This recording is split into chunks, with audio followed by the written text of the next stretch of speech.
Hi, you're listening to the My Body, My Story podcast. I actually think body image is right up there in these categories because if it's not treated early, the cycle ultimately repeats itself and you can carry that, through your entire life and through other generations. This is the 45 over 45 chapter where we celebrate rule breakers and role models, the women who inspire us to live life our way and to show their sensuality, beauty, soul, and true essence. Here, we talk about what it's like to be 45 plus, adjusting to the changes that come with time, and we listen to the stories of our participants. If you have an interesting story, we'd love for you to participate. You can email us at info@alexandrawalker.com. That's Alexandra spelt with a K-S. Or visit our website, alexandrawalker.com. Hello everyone and welcome to the My Body, My Story project. And today with us in the studio, Ursula. And while she's sitting in the makeup chair, Nicole is creating her magic and doing makeup and hair. And I'll be chatting with Ursula and asking her questions. And let's start and tell us 10 facts about yourself. Hi Alex, it's lovely firstly to have me here. I feel like I'm really going to have a great day with you and I look forward to continuing to watch and see what other women come through this journey. So 10 facts about myself. I'm 48 years old, born in Canberra in our nation's capital. I've lived there all of my life apart from living on the Sunshine Coast for a few years, but I did come back to Canberra. I'm the founder and managing director of a boutique executive support firm called Capital EA. It primarily upholds senior executives and their assistants. We work all across Australia. My favourite colour changes at the moment, but I'm loving a really bright orange. My favourite food is Mediterranean and Japanese. I've only ever read one entire book cover to cover, and that book was Charlie and the Chocolate Factory. Oh, that's an interesting fact. I know, it's the only book I've ever read, cover to cover. I have a 24-year-old daughter whose friends are also my children. I have also been blessed with a granddaughter. I've experienced marriage, love, loss, separation and soulmate connections. And my passion aligns to what I do naturally, and that is uplifting people, acknowledging their space and truly connecting to their spirit. For me, that's what I yearn, is meaningful and deep connections.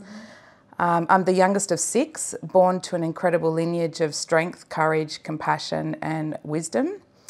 And I suppose part of the reason why I've accepted the invitation to come here today is probably in big part is the courage side of things, which does come from my, more so my mother's side and family history of living in a time of World War II and experiencing a lot of hardship, which is, I guess, part of my journey today is looking at my life in retrospect and seeing really what's carried me through my life's pathway and everything I've done from young to now.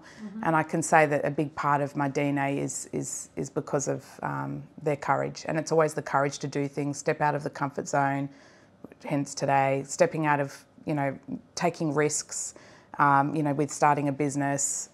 It all comes back to having courage. So it is nice to be in this position today to know that I take my hat off to them to giving me the life I have today. So I know you listed all these facts, but we spoke before, and I know there's more interesting stories behind those facts. I'll just go one by one first.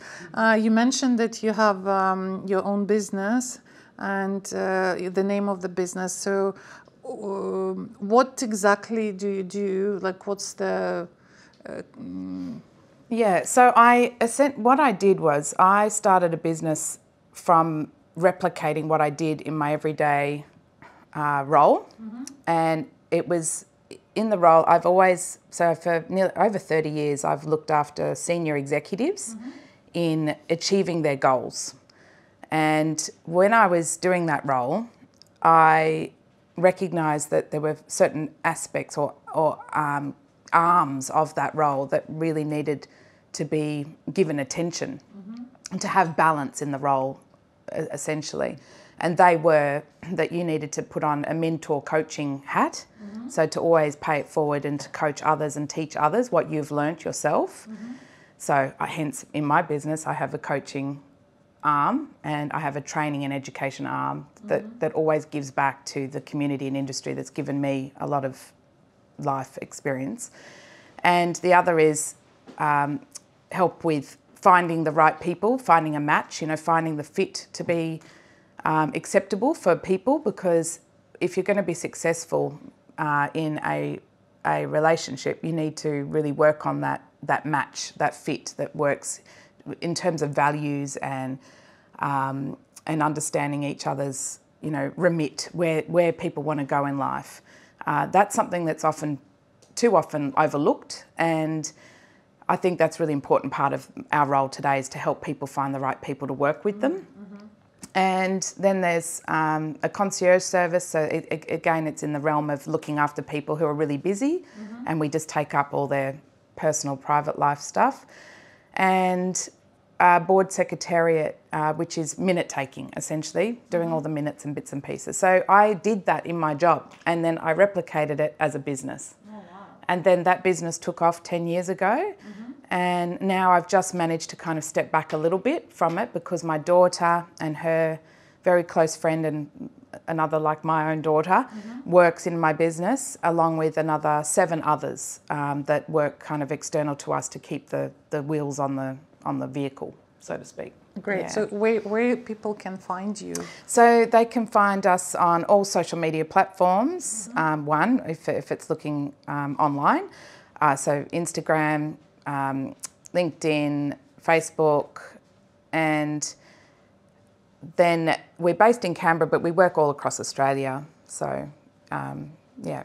Great. So you are available via the Zoom call or? Yes. Yeah. Teams, Zoom. Anyway, we connect with everyone any way that they can. And I'll put the link in the description of your episode, or so people can find you if they're interested. Thank you. Excellent. So also you mentioned about your family story, which is very interesting, and you didn't tell us some facts about your grandfather and the bear, and Yeah. So when you say that courage is your family history, what exactly do you mean? And if you can tell us a bit more about your family story, I found it very interesting. Yeah. So the history is, my mother's side is Russian-Ukrainian, and my father's is Austrian. But Mum sort of merged into Germany because she had to flee Russia during the war, and they had to kind of pack up in the middle of the night. Her father had already been taken away, which she can only assume was the gas chambers back then. So my grandfather was taken in the night, and she was 6 years old at the time. She had a younger brother and an older brother.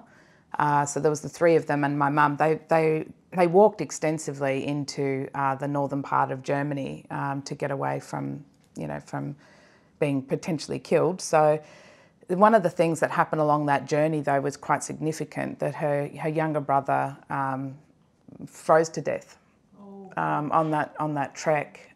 So they only had a little bag each, and when they met the guards along the way, my grandmother taught my mother how to speak German. So by the time they got there, they had they boiled their passports in sauerkraut and removed all the ink. And then when they got to the border, they all spoke German. And my grandmother had already spoken German because she was the chef at in the office of the KGB, which is just crazy to think about. When I think about all of these stories that I heard, I was like, what? That's crazy. Book is needed. Yeah, a book is needed. And but they managed to get through the check-in point, and after that they lived in Germany Which year? What year was it? Look, this is the thing that's all muddled to me, and I have to get 50s, all the. It was early. 40s? No. It was 40s. 40s in the World War II. Yeah. It's World War II. Yeah, Yes, World War II. Yeah, sure. Yeah.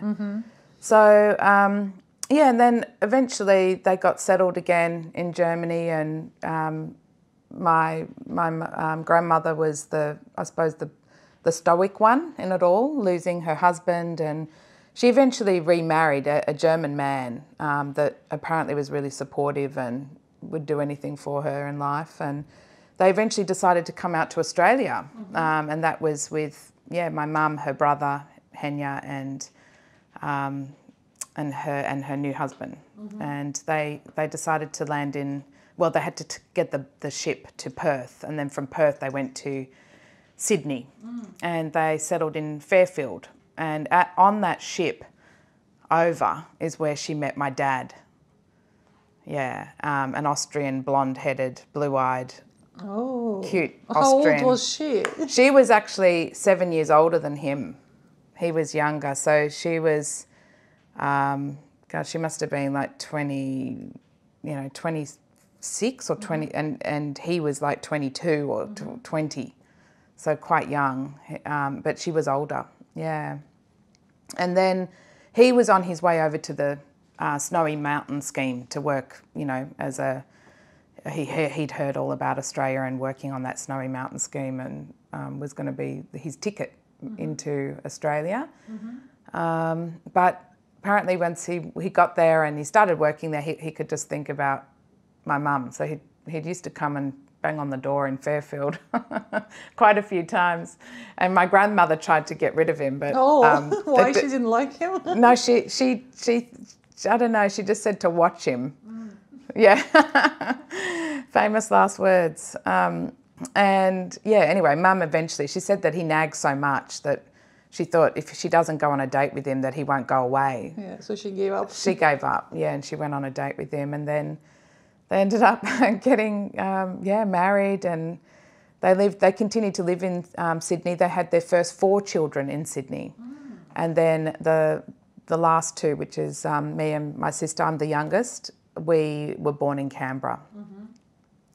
So there is quite a journey. The other point I was saying that was quite amazing and part of my history, and I suppose, is that my great-grandfather got taken by a black bear in the forest. When he was out hunting. I guess in those parts of the world, you're going to come across some very difficult days, particularly in that time of World War II as well. Yeah. So that was the time right after war when they moved to Australia. So it was like a land of hope. The land of hope with a suitcase, nothing but a suitcase. And that, I guess that resonates with me, like how do people start a whole new life with just a suitcase? And just the courage it takes to do something like that, but then also the hope to fulfill a life in developing yourself, making your own money. And out of the 6 children, there's actually, there was 3 that actually did make their own money. Then the other ones sort of decided to go back into doing other things. But 2 of us are now quite strongly connected to just making our own self-worth, and we don't rely on anyone. We're quite independent girls. So she had 4 girls, 2 boys. And out of the girls, I guess, you could say that we're all very independent. We each have a level of resilience in us to survive and thrive, and I think that comes from her, definitely. Yeah, I think it stays in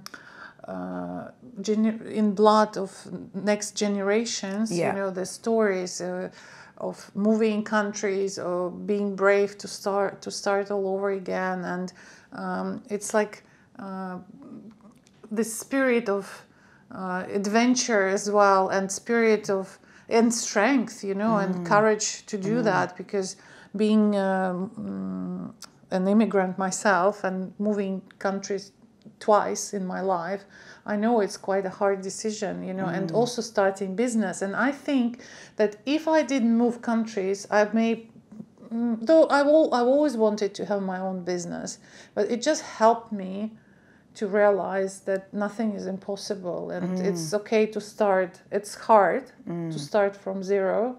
Like imagine, like to have a courage. You're working with companies. You have security of your salary, and everyone knows you. And then you have to leave it all and start your own business. Yeah. It's more daunting than I think we realise. Because when I talk to people, when people say to me, "Oh, how did you do that?" or "I want to start my own business," or "How, what did you do?" and I think, wow, I don't know. Like I honestly just think I took the step. I just stepped off and thought, I've got no one, I've got no backup. If I'm going to survive, I've got to make this happen. And I was also prepared to lose and go, you know what? If I don't try, how am I going to know whether I'm going to survive? So I'm going to have to try to give this a go. And you'll always find something in life to do. Like I don't have any worries about making money, for instance, because I know that I will always find a way. I will always find a way. Always. It's more that I want to be doing something that I'm passionate about and that I feel wholesome with doing, because there's a lot of time that's spent in our lives just living, right, existing. You want to make every part of your time to be valuable. Yeah, definitely. Yeah. It's just listening to myself, when you talk, I was like, exactly. You're going to finish my sentences. I told you when I said this was all divine intervention. I knew there was going to be something there that I was like, I'm going to have fun and just, yeah. So it's very interesting. I mean, amazing story, like in family story. So also I wanted to ask you about being a sixth child, like the last child in the family, number 6. Yeah. So was it kind of they gave up on you, or you were the most loved one? Like there are 2 options for younger kids in big families. If you ask my sisters and brother, they would say I was the most loved, and they still claim that I got away with murder, but I was definitely planned because there was one other daughter they had 2 years prior to me who wasn't as planned, and then they didn't want to leave her on her own. Yeah. So they wanted to put some other child there with her, so I came along. Yeah, for company. Fancy having a baby for company. But that's what they did. And I was. And you know what? I can honestly say that I feel that I was the most connected with them. I'm still I'm the only one that's connected to one other sister, but not as much, with my dad. He left. We did lose one brother, tragically, and after that it kind of tore our family apart a little bit. We were a pretty close-knit family. We were all quite active. We did adventures together. Dad taught us how to snow ski. He taught us how to water ski. Wow. We had a house down the south coast that we could all go to as a family. We always had somewhere to go. We all had our own skis, snow boots, our own everything. Including with water skiing as well. We were always quite adventurous as a big family. But after Robin died, it did kind of shift. The dynamic shifted. So that eventually incurred a marriage breakdown, and Dad left when I was 14 to go live in Thailand. So he's been he's quite entrepreneurial as well. He's lived over there most of my life now, realistically. I did actually go over and visit him quite regularly. So my adventure started to kind of spawn from seeing the world a little bit when I was quite young. And when I think back then too, at the first trip I did, I think I was 15 or... Where did you go? I went to Thailand unaccompanied, like at 15, and I had to find where he lived, which was quite obscure.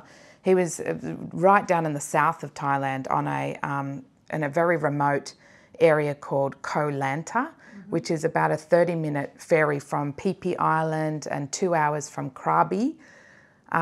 Essentially, he ended up taking stock of a restaurant over a pier.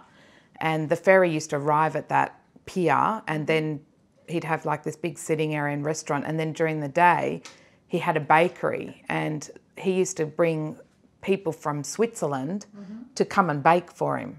So there was a Swiss bakehouse in the middle of this tiny island. Oh my God! And who would buy that? The tourists. So Tourists. there was a lot of tourists that used to dive. Yeah, Oh, they were divers. paddy divers, and they used to have lots of people, including famous people, come there because it was just the most special, most magic place that I'd seen. I was lucky. I used to go there for trips of 4 and 5 weeks, and Dad used to just book a bungalow on the beach for me at the age of 14, and I would just spend like my Christmas holidays sitting in this bungalow on the beach in the most remote area of Thailand. It was magical. It was really magical. But what's your favorite place in the world to visit? Look, my favourite, and I have done extensive travel when I was younger, and there's a question about what age I would want to go back to, and it was at that age. Yeah, we'll get to that. Yeah, but it's Greece. I'm yet to see Turkey, but it was, and I've gone back to return to Greece, and there's just something special about Greece. Yeah, I love the people. I feel like I fit in there, and that people are my sort of people. I love the food, being Mediterranean, and just all my favourite things. Yeah, I love the blue skies and the serenity of it. Yeah.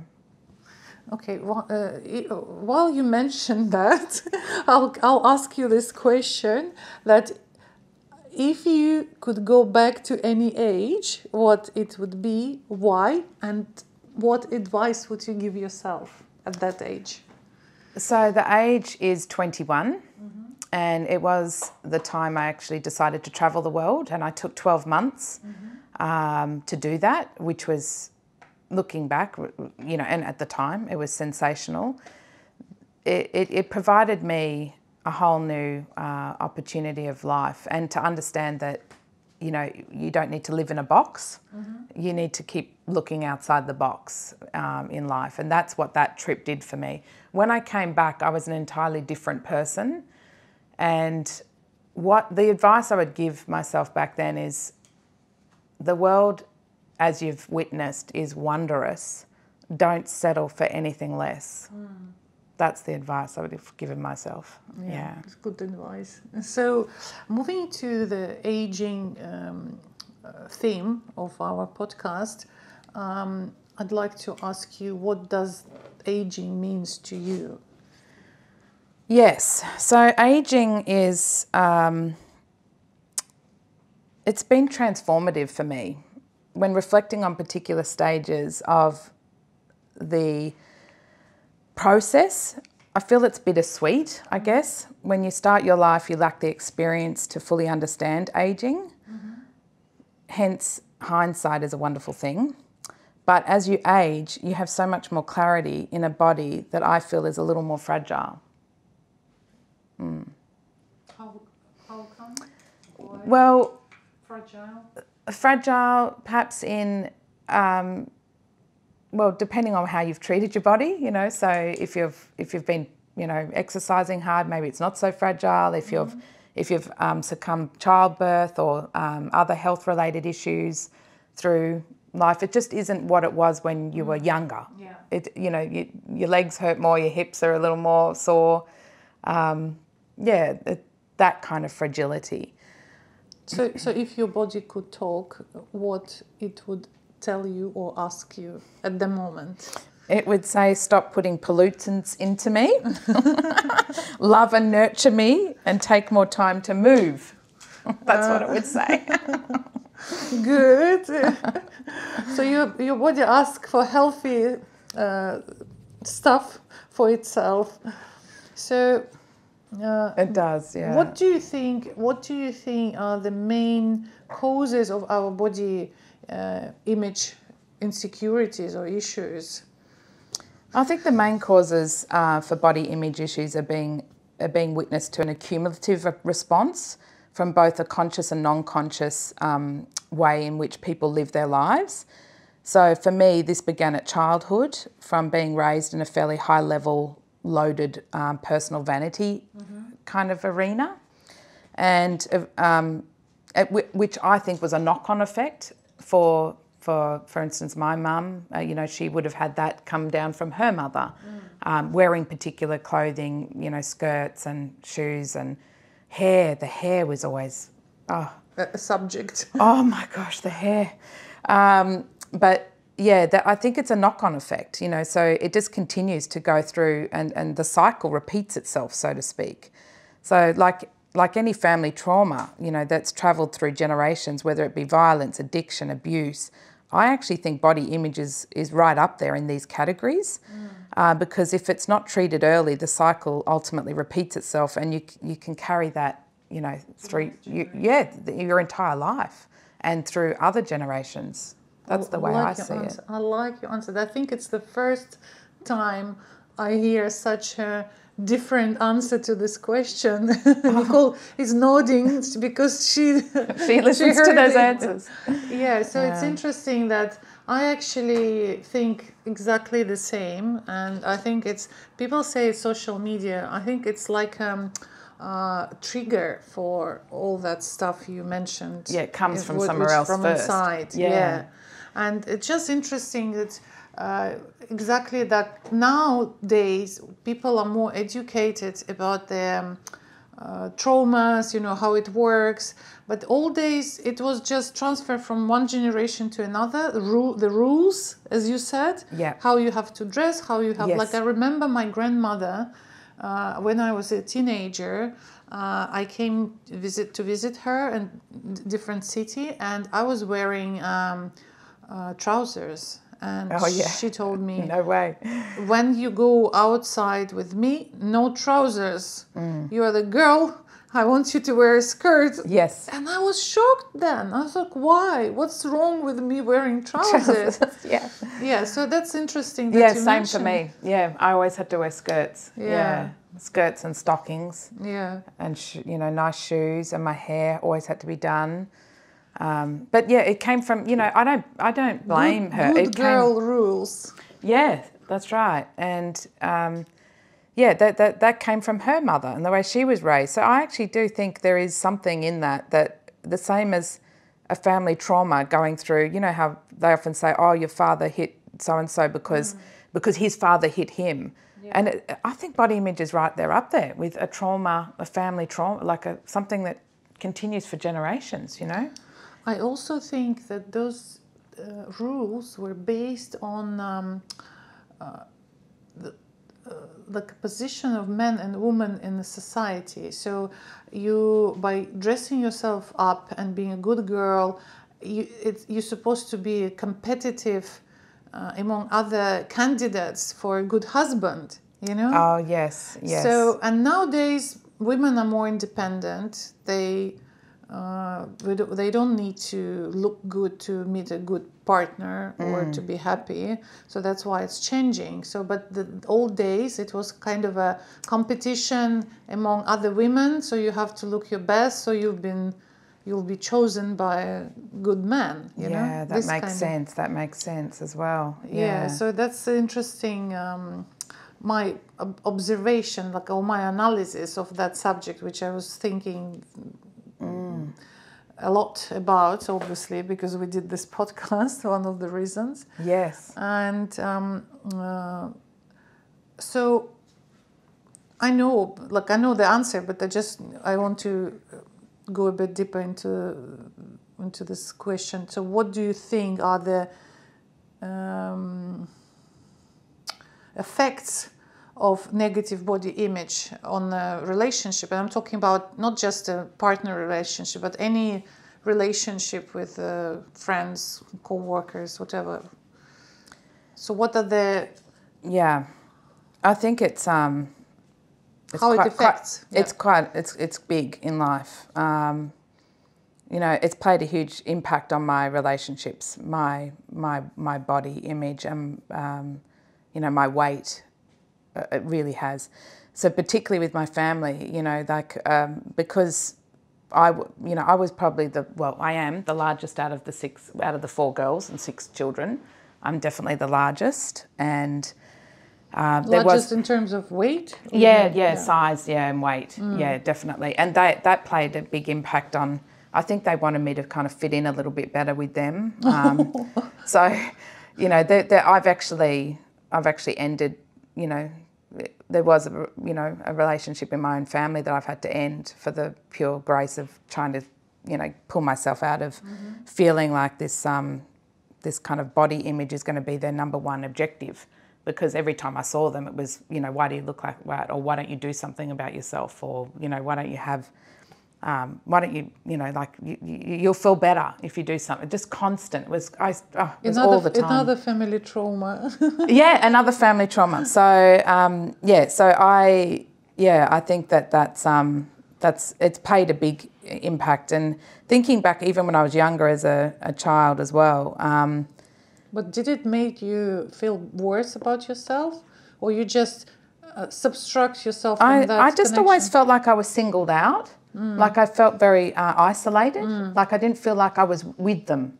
And ultimately I became the black sheep. Yeah, bullying. It is bullying. Yeah, it is bullying. And I found that I was very different from them, and that I was kind of definitely, suddenly I stood out as the black sheep of the family because of my body. But did it make me a lesser person later in life? No, it didn't. In fact, I think now when I, you know, look at that kind of part of my life, I recognise now that I actually fought to rise above it. And I ultimately accepted the challenge, and it provided me with the resilience and determination and courage I have today. In a way, that bullying did the total reverse flip on me. Yeah. And, you know, yeah, I would say that I've become more successful because of it. Yeah, definitely. Because you were resisting that. Yeah, I was resisting it. But as a child, you know, when just thinking back to that, as a child, you know, going through that process of being a bit chubbier and bigger as well, I actually took on, when you say how does it affect relationships, I actually took on, I had to be humorous. So I thought if I was funny, they wouldn't notice my weight. So I became quite a joker. Yeah. You know, I was... It's a very famous mask, like to cover your insecurities. Like in psychology, there's different masks people put on, and Joker is one of them. Yeah. I became the joker. Like everyone thought I was really funny, and I thought, oh, that's good. They can't see my weight. They can only see my humour. When I think back to that, I just go, what the hell? But yeah, I was noticed. Has it changed since then, or you still? I think the humour is still there. Well, actually, what I've recognised when I go to humour, or when I think of it is during intense, stressful periods. So when I say that, so working with high-level executive, going through their profession and their lifestyle, and you know what they're doing in life, it was actually a skill that was very needed, because I can diffuse a stressful situation very quickly and make light of something that suddenly doesn't appear so heavy. So I ended up using it again later in life, but who'd ever think that at that young age that it would have come in? And today I do see life as take it lighter, look at things a little lighter. Stop, you know, if people come with me with really heavy issues, I always think, let's deconstruct this and just look at what it really is, because it's probably just one little thing there that's built up around all these other objects in your mind, you know. And I try to use humour to bring it out, and it kind of works in a way. I don't know how. It's like you're talking about me, exactly the same approach I take when I'm in a stressful situation, and it's naturally. I didn't made it like I didn't invent it. That no, it came naturally, and I realized that I'm still learning to use it deliberately. Not instinctively, because instinctively when I am in danger or in dangerous situation, I notice that I start being humorous, and I thought it's a great actually tool that I to think so. release the stress. Yeah, release the stress. That's the way I do it too. Yeah, so I love it. So do you, is that your way to overcome body-related insecurities, or you have other ways, and has it changed with age? Yeah, look, I now declare it. I declare it, and I put, like, putting a potential conflict of interest on the table. You know, I simply say, hey, I've got some insecurities when it comes to my body. We've had a journey, me and my body, and while I'm still learning to love my body, there's certain attachments associated to it that I've constructed major lifetime choices around. And that will be with me for the rest of my life. And honestly, most people get it when I kind of put it to them like that. Yeah. Yeah. And the lifetime decisions have come in because, back in the time, you know, when I said something about going back to 21 and saying, and the world as you've witnessed is so wondrous, don't settle. Well, obviously there's a component there that I felt I did settle, and that was probably due to the fact I didn't think I could really do much more with myself, because I had a low opinion of myself in my looks and my body and everything. I'm just now transitioning, you know, at 48 to start again. I'm on a journey right now. Right now, you've caught me right in the on the spot. You've caught me right in the journey phase of, looking at a whole new chapter in my life. So it's so interesting that we are learning to love our bodies when our bodies start to deteriorate. That's so true. While when we had our perfect bodies, we hated that and we thought that something wrong with that. And then only when we feel that it's getting older and more fragile, as you said, and in some kind of deteriorating, we just suddenly decide, no, I have to love whatever is left. So I think maybe it's the rule. We realize the value of that when we start losing something. Yeah, look, I think there is that, definitely. And and losing something and losing people in your life. Like suddenly you start to have people around you that pass, or there's people that take on different journeys as well. And you think, wow, life's short, right? Life's short. And you need to take stock, because we all get on our pathways in life, and, we enjoy it. We go on holidays, we meet people, we, live to work or work to live, whichever one takes your fancy.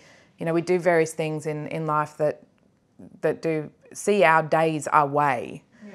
But I think there's probably 3 significant times where suddenly in your journey there's a reset, or there's something that just happens, whether it be love, loss, it could be health issues, there's things that just make you hit the reset button.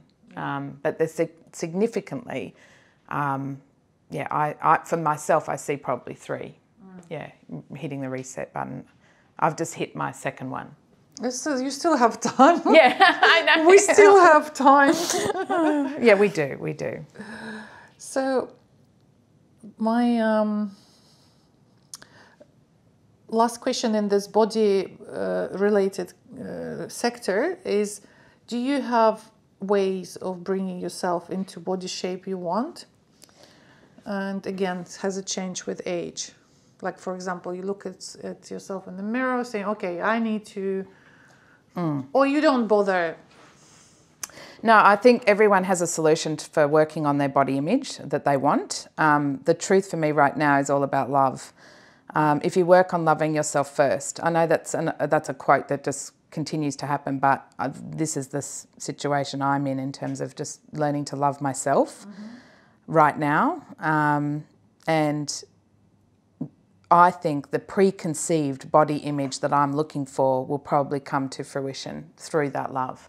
I think I'll learn to love myself more through that, seeing that image in my head of whatever that is will just come to fruition.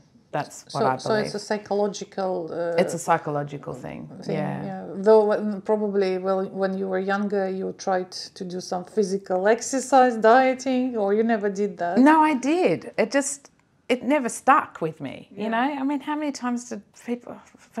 I went on a diet all the bloody time, exactly. You know, and then I went, I lost, 5 kilos, and I remember the family, you lost 5 kilos, and then I don't know, 3 weeks later, it's back on again. I mean, I can't sustain something like that. It's just not who it's just not who I am, So it's more about finding that love in me to love and nurture me, and just I will love my body. I know I will once I've found that. I love myself again. I think I will love my body. So we'll see. I might have to come back and tell you whether it happens or not. Yeah, it would be interesting. So my last question is if you have any favorite quote or saying about being a woman. So my mission in life as a woman is not merely to survive, but to thrive, and to do so with passion, compassion, humour, and some style. And that's from Maya Angelou. Oh, there you go. Very nice. Very nice. Thank you, Ursula. Thank you very much for such an interesting conversation. Thank you, And Alex. I hope you will enjoy the rest of your day with us and photo shoot. I'm really looking forward to this, and thank you. Thank you for having something like this for women to come to experience. I really appreciate it. It's lovely. If you have an interesting story, we'd love for you to participate. You can email us at info@alexandrawalker.com. That's Alexandra spelt with a KS. Or visit our website, alexandrawalker.com.